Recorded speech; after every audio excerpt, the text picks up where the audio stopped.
Let's do a little bit of a comparison here. Why somebody should not only invest into US, and it is not about that US is bad or India is good, but it is more about how do you think the allocation decision should be and whether US will be able to give that kind of a growth which India is going to provide.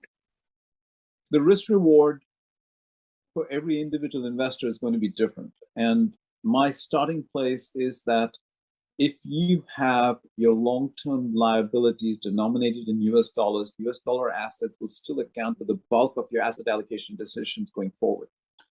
However, if you go back and review what happened post the great financial crisis and the quantitative easing that took place, facilitated by the Fed in the US over the course of the last 10 or 12 years, you've seen the US deliver on equity performance that's substantially ahead of trend.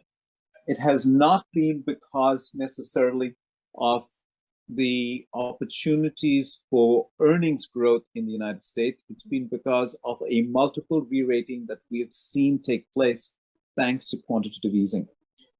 As we shift gears in the US and as the Fed actually starts to shrink its balance sheet, and rather than quantitative easing, we talk about quantitative tightening, I think it's a reasonable premise to articulate that the US multiple is under threat and the stock price multiple is likely to contract. And that's the opportunity that a market like India provides, where you have a substantial tailwind behind you thanks to sustained nominal GDP growth in the 12 to 15% range.